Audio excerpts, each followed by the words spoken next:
Hello, my name is Weston Hecker. I'm going to be doing a talk here on goodbye memory scripting malware. So it's basically, I'll go over the talk here in great detail about some of the software. It's an open source project for proof of concept. So I'm not here plugging any kind of software. It's a proof of concept. The source code will be out there. We're doing a DEF CON launch. We had trouble with internet connectivity, as many of you will know. So we were going to load everything up there. You guys will be able to play around with it. So yeah, I work for a company, KLJ. It's an engineering company up north.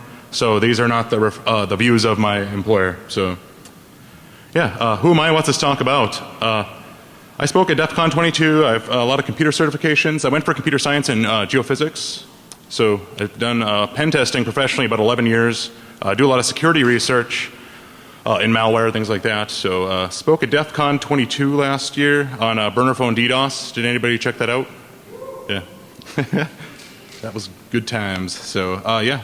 We do a lot of auditing. I know I've read so many manuals it's not even funny. So wrote custom exploits for a lot of obscure ISP gear. It's something that's neglected. A lot of people when they write exploits they go for a lot of the 50,000 units, 500,000 units. So it's nice to be able to have some exploits for some of the more obscure gear. So there's a lot of people. Anybody here do pen testing for a living or yeah? Yeah, it's really, really hard to find some of the exploits for some of the more obscure gear. So it's nice to have a community going. And if anybody has any questions about that, they feel free to shoot out information for contact later on. So, and the software I'm going over today, it was myself and a co-writer, Tim Swartz. He works with me. It was a concept that we came up with because we got sick of hearing of breaches in the news. So, and it's something that I think if it was implemented correctly, it could definitely stop a lot of the breaches. So, and like I said, the source code will be loaded on GitHub later today. Yeah, everything as far as pen testing goes, banks, hospitals, you name it. So, and actually got off my talk last year, we got a DHS contract over the next 3 years to attack 911 centers. So that is very good times to be had. So, and here we go. I did a variant on last year's ones. If you guys do pen testing and you like rubber duckies, this is an amazing thing. It's actually, they have TINC 3.0s. They are actual fake phone enclosures. I could teach you guys how to make them. They're amazing for pen tests. I started out with the iPhone 5s and I got sick of converting them over to the 5 pins. So now I rock an HTC or any Android handset for that matter. And they're little TINC 3.0s. It basically tricks it into thinking it's a keyboard. You can do drive-by attacks. You can run stuff. It's very, very cool stuff. If you guys have any questions, want to know how to build one, let me know. And I'm going to get the demo started here just so we can see how it goes as it progresses. So I'll exit out of the slides here for one moment. I do have to stand up for this. Here you go.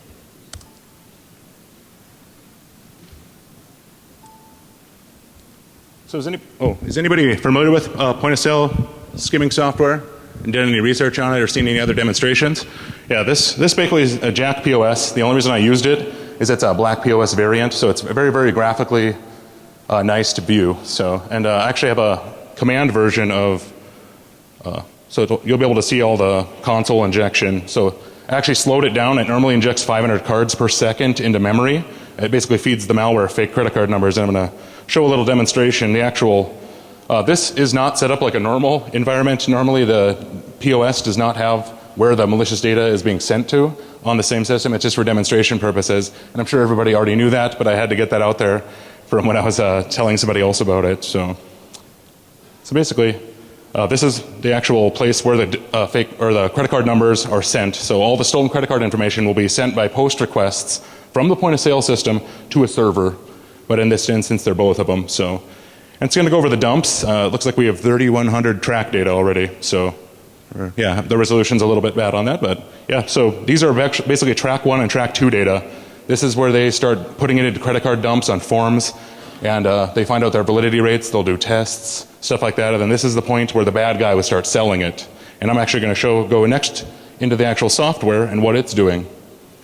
So, and here's the actual installer. This is the console version. It's graphically pretty. It looks like, matrix stuff sliding down. So, and the graphic version, it is a full-blown application you can install and you can modify. It does have source code. But as you can see right now, it's injecting track 1 and track 2 data along with randomly generated names, randomly generated bins, which are bank identification numbers. I'm North Dakotan, so we have special bins up in, that designate I'm a North Dakotan. So that's basically what it's going to do is generate the bins off of where the point of sale system is. So they look like valid credit card numbers. There are no open source bin lists. So at this time, we're basically just injecting, just injecting randomly generated credit card numbers. So I'll go back to the slides here.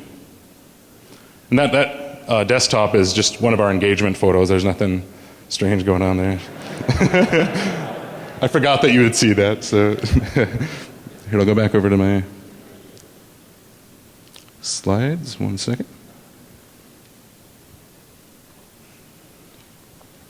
Okay, and we'll go to the second slide, or third slide here. Well, we all speak it here, and it's basically, source will be on GitHub here pretty soon, so it is open source. Once again, I'm not trying to plug anything. This is just proof of concept. I think we're working on building it into some PMS, property management software, and POS software. It is something that I don't see why it wouldn't be in every single system eventually. So, and the problems of data skimming, it's gotten large over the last few years. You literally can't turn on the news without hearing of a breach. So it's gotten a little bit ridiculous over the years, and that's kind of the reason that Tim and myself came up with the software. And yeah, why do people skim data? I think they're pretty obvious. And how much does it cost? Some of the credit cards, like validity rates when they're very, very low, which means 9 out of 10 will work type situation. The 9 out of 10 cards are about $45 a piece, and off of the bins you can tell how much you could put on them. This is what nefarious people do when there are people who literally drive around the United States just buying MacBook Pros and selling them or whatever. That's basically where this industry comes in. With some of the card reforms, they're actually able to filter by the bins and things recently, which has made it a lot more dangerous. Because say, for example, somebody's trying to use my card down in Texas or using a North Dakota bin, I'm going to get a call on my cell phone. And they're going to be like, hey, did you try to do this? They'll block it. So that's why it's scary that people are actually able to filter by bins. And that's something that it's nice to be able to actually have more valid looking generated credit card data. So. And how much does it cost? As you can see, like some of these ones are, $4.50 up to, I think the highest one. I have a script that does analytics for the data and how the validity rates go down and it affects the price. But it actually, anywhere from I've seen $3 down up to $40, $150 for some of them for the really big ones. So, and yeah, it's basically goes a little bit into what it costs and how is it used to defraud. Does anybody in here have an MSR 605 or a 2? Yeah, okay. Amazon, exactly. They are very, very easily obtainable. And that's one of the things, like whenever I was telling people about, they'd ask about some software or whatever, and I was like, yeah, it's very, very simple. There are tons of people that are going out and doing this stuff. I'm not endorsing that. I'm just letting people know that that's how scary the actual magstrip data and the environment of magstrip is. So, and that's what I'm saying. Like literally people will buy these track 1 and track 2 days, they'll write them on the cards. 5 minutes later, they're either in an ATM or inside of a store actually doing fraudulent purposes. So, or people order things online. There's tons of things. If you're interested in that stuff, you can go into, there's tons of, for a very long time, there's been lots of information out about how people do the carding stuff if it's something of interest. So how is it used to defraud? So like I was saying, carding or ordering things, there's tons of things that people, can see as valid online. So like, actually ordering things online, they'll order them to dead houses. So these things, they do try to keep them anonymous. Duplicating cards and using them in stores. That's one of the biggest retail thefts. The card not present stuff is not as big anymore. ATM cash out runs. People will literally, get a bunch of homeless people, feed them for the day, and then they'll run them around to ATM machines. So it's kind of scary. And then the theft of resources, gas. I've seen where some guy had like a 600-gallon tank attached to his truck, and yeah, it's crazy some of the extents that people go to. Theft of online services, such as your internet connection for $9.99. I don't know which one's more embarrassing, that I went into Kmart to take a picture of that, or if it's that still exists. So yeah, so they have digital movies, digital sales. I know a lot of stuff that's really expensive, like some of the training courses that have been leaked online lately. Yeah, we got watermarks on it. It doesn't matter because it was purchased with a fraudulent card. You know what I mean? So that stuff's kind of scary, and it's hard to track that down, and it defeats a lot of the DRM that they're using. So yeah, and basically people can use cards to do Western Union transfers, things like that. Yeah, it's crazy. If you've never looked at the dark side of the internet, it's definitely interesting to take some looks at it. And yeah. And how are the batches actually exfiltrated is something I get a question about all the time. And like for example, this is in the, for 4 Bitcoins, you can get the version 2 of, I believe that one's Dexter. And Dexter is one of the many POS malform that actually goes through and steals the credit card information. The difference between Dexter and some of the other variants is this one actually has a keystroke catcher because most of that mag card readers are actually USB devices, USB keyboards. And I do have a portion that I'll go over with anti-keystroke catching that works in more than just credit card environments. So, and yeah, so basically, you know, for 4 Bitcoins, people can go out and buy this software. That's kind of ridiculous because I guess that's pretty expensive now, but for about $1,000, people, you know, after they actually steal it or hack a system, they can have the host and the server portions running pretty quick and they'll be stealing data. So that's actually how it gets loaded on. So people, yeah, like people ask how it gets loaded on. It's obvious any way that a computer is breached in any of the classic ways, as I would call them, you know, USB devices, people are using spearfish campaigns. So any compromised system, they'll, you know, they'll work their way and pivot point into the actual point of sale systems. They're pretty easy to tell a lot of the systems. A lot of them running deprecated software, things like that. So, and yeah, basically it sends post requests, and post requests are basically what are sent to servers. So that's how it's exfiltrating data, and some of them actually store it on hand and then they exfiltrate the files after they have like a gig's worth or, you know, 25 megabytes worth of data. So they do have ones that store them locally, but a majority of them actually send them out in encrypted HTML post requests. So it's not like something that people can network monitor. This software does actually generate 600 times the traffic if you're doing the post request method. So that is something. Yeah, you can't see if they are stolen credit card data, but a point of sale system starts doing 25 megabytes of data when it was doing about a half a meg a bit ago. You're definitely got something, and it's something that it's very, very useful for intrusion detection also, and getting your intrusion detection to work better. So it's amazing, like the amount of data. I couldn't believe how actually clean it runs. It's actually, when it idles, it's under 1% of the CPU utilization. So for running, and that's injecting 1,000 credit cards a second. So, and that's into memory. There is stability with it. You can inject it into any 32 or 64-bit process. So when it goes around and steals and looks for credit card data, it's going to come across a lot of cards. So, and it's, I will go here, and yeah, like the 2-year-old target, or it's probably 3-year-old now, but it still has a validity rate of 10%. And that's just crazy to think that. So that's what I'm saying, like a lot of this, I'll go into the actual, it's down to like 0.004 after you run some of these batches. So, and that's what I'm saying, they're being compiled into bins. That's the thing that really scares me, and it actually, you know, has shot theft through the roof. So the initial, yeah, terminal is breached. It's loaded with malware. It's a bad person loads it onto the actual point of sale server. And then it basically sends it off to the server using the post requests, or they pull the data through the FTP. I've seen incremental backups that they're finding very, very tricky ways to actually exfiltrate the credit or stolen credit card data and other data. So yeah, so basically after it's stolen on the POS, it's sent off to the server. And in this, I just wanted to stress again, in this demonstration, it is all running on the same box. So it is basically sending to 127. It's sending to its home address. So, yep, and it's basically catching it. Yeah, it's for the most part. So it's very good for this demonstration because internet connectivity is very shoddy. I've had demos blow up in the past. So especially when it involves virtual machines and unplugged laptops, it usually shuts one of the CPUs off. So that's why I've gone with the video version of the demo. So, and how does it tell credit card data from other data? They're just random numbers in there. And there's usually, a lot of them have custom algorithms. Some of them go off of the basic LUN algorithm, where with the check digit, it actually is mathematically able to detect what is a credit card number. And the first few numbers, or the actual first 6, are the bank identification number. That'll tell you if it's a Houston bank or a Dickinson, North Dakota, Bismarck, you know, Minneapolis number. You'll be able to tell those. And that's actually a way to protect your data. If you're scared of, if you've had a breach 4 times in a year, go up to Ketchikan, Alaska and get yourself a bank account and it'll never happen again. So, or to Bismarck or North Dakota, there's like 600,000 of us. So, is anybody from North Dakota? Yep. Oh, awesome. Yep. There's 2 of us. So, here we go. And this is a little bit blown up. This is the actual malwares that we tested them against. Chewbacca, Jack POS, Dexter, Black POS, Backoff. There's a couple other ones that are definitely of Russian variants. vSkimmer, Brute POS. We tested it against all of them, and the actual only ones that we didn't were some of the versions of Dexter. They had some keystroke catching that was a little bit harder to catch, but I have a Tinsy that actually does injections in, there's a black hole on the actual software where you can inject keystrokes into. So it's pretty decent for blocking just in general, anything like that. So, and then here, yeah, if does anybody do malware research?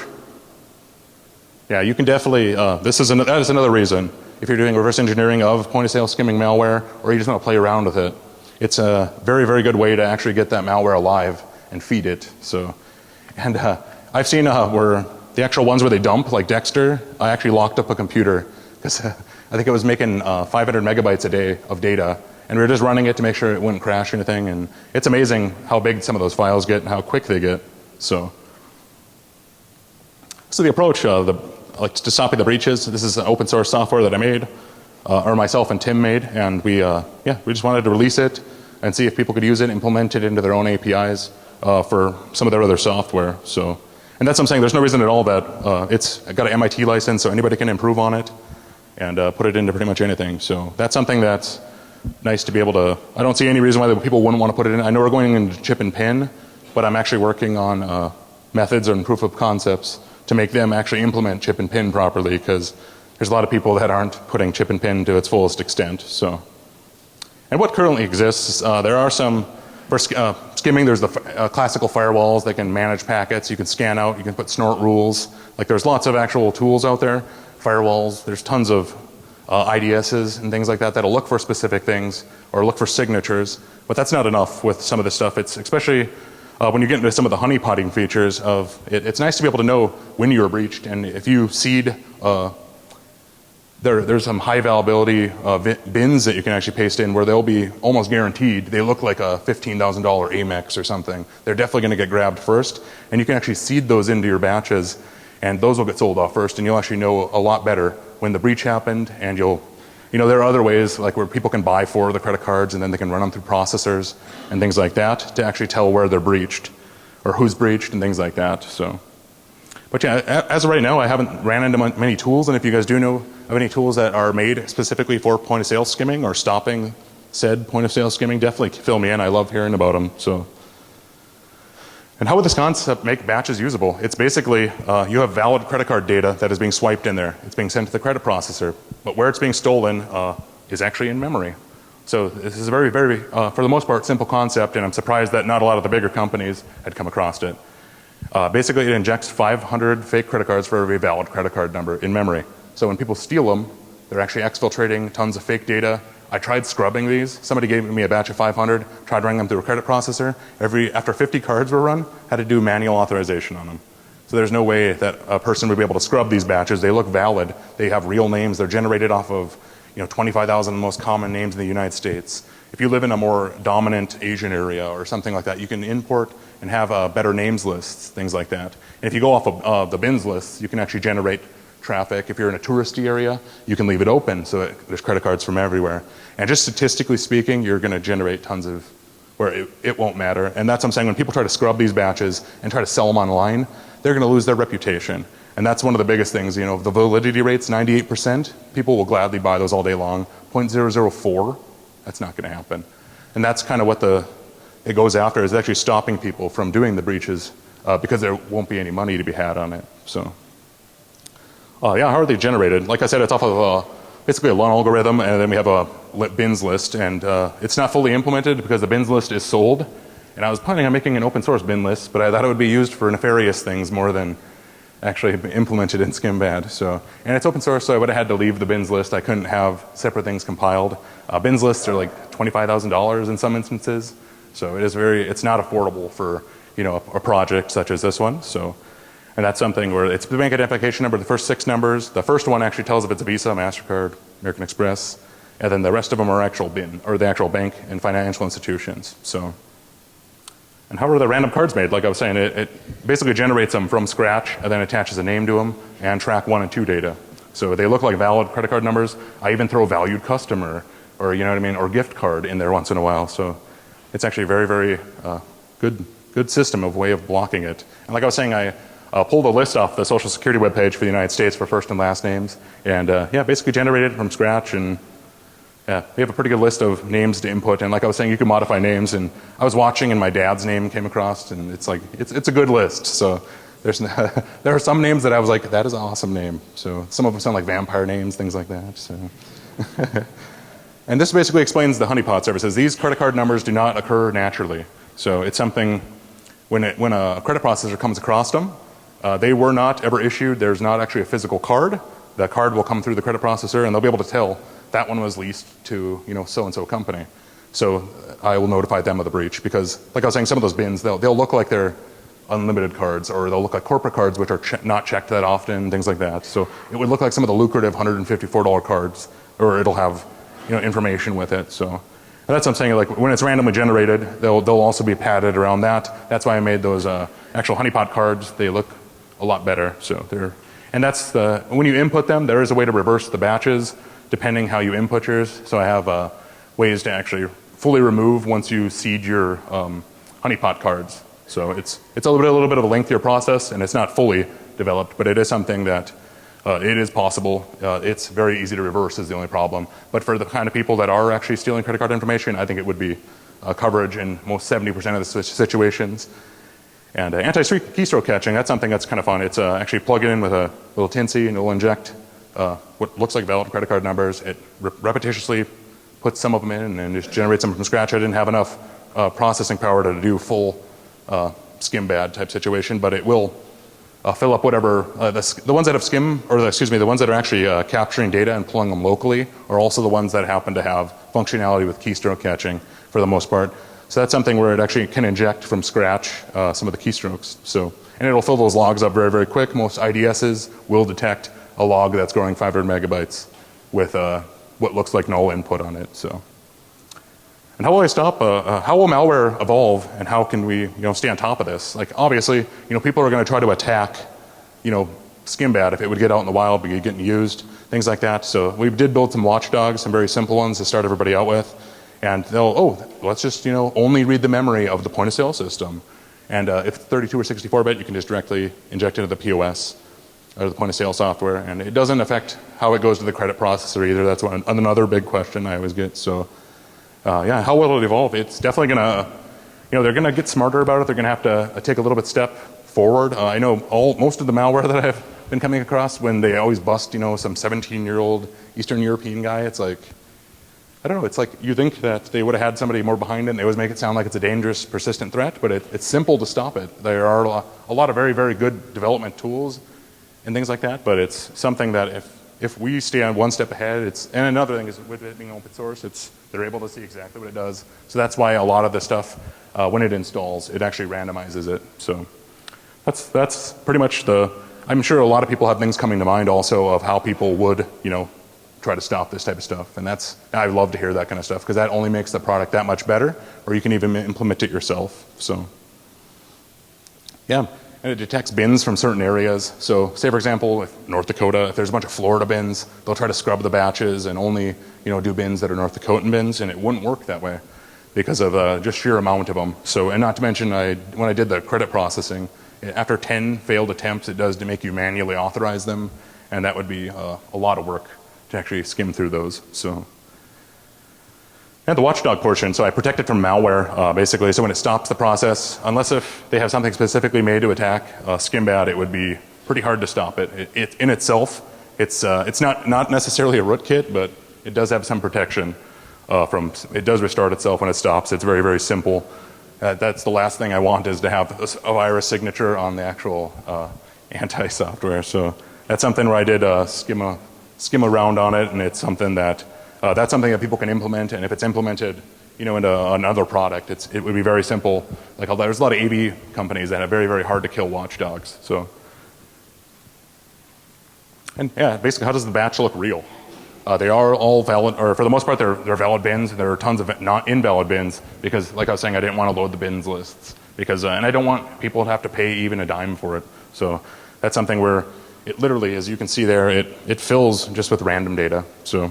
Or not random data, but they are credit card passing data. So yeah, so it's just the sheer mass and volume of it is what makes it inherently protected. So yeah. And so basically, yeah, when they're sent off, they're grabbing the fake ones right along with the real ones. So, and I've tried ways to cross-check it, and if anybody can come up with ways, love hearing them, would love to improve it. So. And how to reverse the batches, like I was saying, it was blocked after, I tried two different authentication companies, and they were blocked after 10 attempts. So if you try to run, otherwise people could just randomly generate credit cards and things like that, and they'd be able to use it that way. So that is a mechanism that is working for actually scrubbing the batches. some of the other ways. And people keep signing up for stuff using stolen credit card information to get authentication stuff, but it would just make it ridiculously hard. There would be several hundreds of hours, thousands of hours. It would literally make it not worth it. So yeah, so basically, when is chip and pin going to stop it? For the most part, if it's set up correctly, there are some replay attacks that I'm sure people have seen out in the wild. There's a couple guys out of England that did a replay attack locally in a store, and I know that there are some with the chip and signature. That's the exact same as it's pretty much been in the past. So that's all about getting people to properly implement them and getting it to roll forward. So I honestly don't think that it'll stop it until people properly implement it. So, and it is a software that is open source. It's free.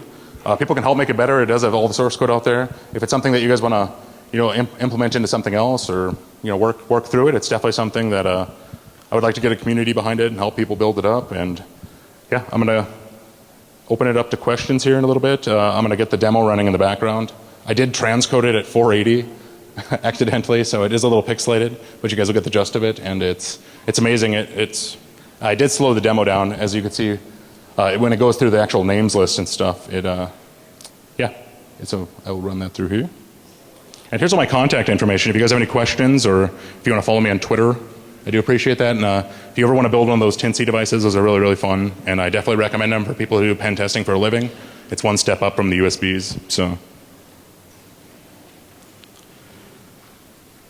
and we open up to questions, or yeah, they have the mic too here somewhere.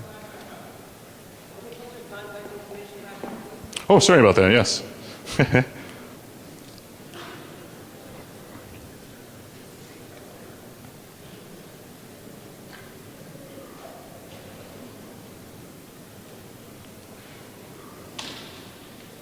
And that is my real name. That's not my handle. So that means that is German for hacker. So there you guys go. Yeah. So track 3 and track 2 I played with, and you can do with foreign exchange rates, and you can do cashback, but I'm too chicken to actually try to process it. Okay. Have you seen any ability to actually modify that? To modify the track data? I mean, you can modify it, but where it actually gets accepted by the processor, with the card didn't normally allow it. So all of a sudden, instead of getting regular cashback rate of say 20 million %, you get it down to like 2. Yeah, I've seen where people can actually make them look like manual authorizations when they aren't. And that's I know there was some people that ran some stuff through in Brazil. She was asking basically if you can modify the track data to make it look like chip and pin. Is that correct what you're asking? Yeah. And there are a couple attacks that are like that if it is improperly installed by the actual vendor. So if the actual point of sale or the authentication is improperly set up, that is something that can be done. So, sweet, thank you. Did that answer your question? Yeah, there are a couple of attacks out there. They haven't released the details on them. So, and does anybody else have any other questions? Yeah. So, you said that you could inject credit cards into the memory. Yes. And you're saying that it won't work for a credit card criminals to sell it. What I'm saying is you could have software that is smart enough to track the transaction loss. Yes. And you'll be able to know exactly which credit cards are real or not. Yes. And this is one thing. And the second thing is, you said that again you can fake with credit cards and everything. And this is, and of course, I'm a person who don't believe it because most of the point of sales money 486 computers. Yeah. Figure this out much faster than just injecting this credit card. And I'm not Yeah. sure how fast and strong will be your computer running this program. Yeah. And this is the second thing. So Yeah. Yeah. and also with chip and pin, it's also not yet the right solution because you have different types, you have Yep. network-based connection, and you have direct connection with USB, and they're pretty different than that. So Okay. basically, you can't have it's the same. Yes, and that's what I was talking about. That's the feedback I want. Like not only will people, myself, and other people in the community port things over, to other operating systems. Like this one, I made it for work for Windows. It should work with a lot of the older libraries. So it is something that is not resource intensive. It literally utilizes less than 1% of a CPU, and that's a 4 gigabyte VM with 1 core.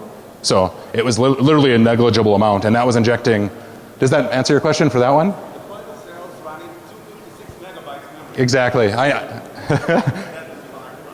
Okay. Yeah, and that's what I'm saying. Like some of the things are you can be tune them to be more efficient, and at 10, even 10 credit cards, I think it would be very, very simple for the resources. And yeah, and some of the logging, that's the next generation. That's the kind of stuff that I want the feedback on. Like this is literally just a proof of concept. I don't understand.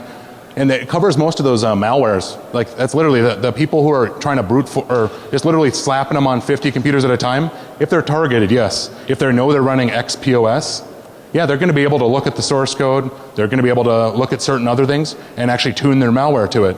I'm not saying that. This is literally just a cover. If this would have been running on some of the POSs and the larger breaches, it definitely would have helped with it. The validity rates, they wouldn't have had some of the people, the class action lawsuits would have been cut down because they wouldn't have had to cancel people's cards when they're in Belize on vacation. That's some of the things that people ended up suing for. So does that answer your question or? Okay, awesome. So.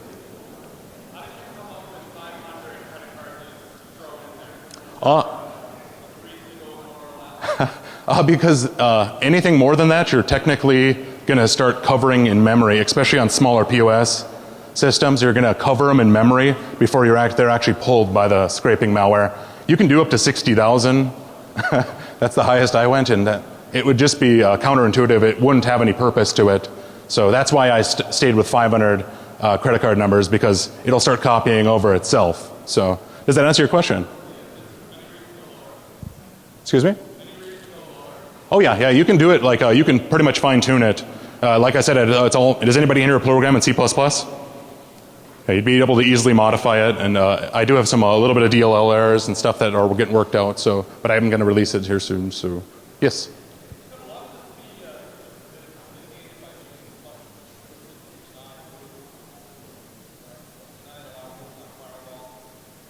For some of the post requests and stuff like that.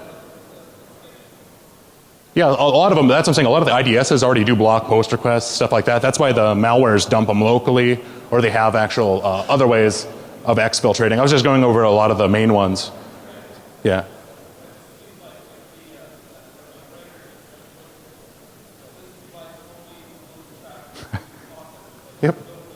Yep, tell that to the last Fortune 50 companies that got breached, and it's like, I thought the same thing too. I was like, there's no way that, but yeah, it happens every day, and a lot of people, they do, like it's one of the things of the original IDSs, it gives too many emails, too many red flags on some of the stuff, where it's just like, how do you tell what's real at the end of the day? So, does that answer your question? Yeah, it's kind of been ignored by a lot of the industry and stuff like that. So then, yeah, I understand that some of them do have VLANs, and they have other systems that are in place that do work, most work. Some of them, they have to actually, there are other steps that people have to take to actually breach their point of sale systems. Some of the point of sale implementations I've seen in the last 2 years are ridiculous, and they're doing a very good job at it. But once again, it's, the mom and pop shops can't afford it, or some of the smaller point of sale ones. So, is there any other questions? Yes.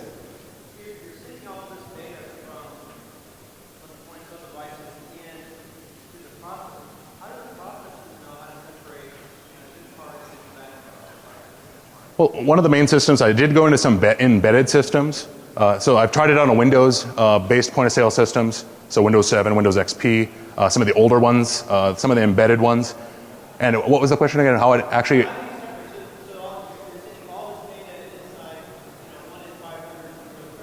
Yeah, it doesn't interfere with all the ones. I can't go into detail. I don't program the point-of-sale systems, but I don't know.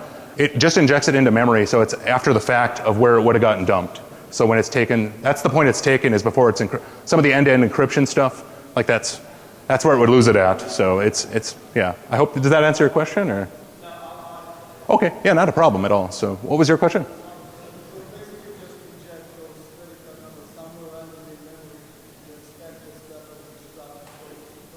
Every single one of them on that list, which was the big breaches, they have gone. I've literally tested, and so yeah, it's something that a lot of those, they do literally just go through memory. And even, yeah, you select the process ID that you put it into. So like you can actually put the process ID for your actual point of sale system. So that's what I'm saying. It can inject it directly into the memory of the point of sale systems, even if they have some hardened and embedded stuff. That's where the malware looks for it. At this time, they literally scrape all the memory.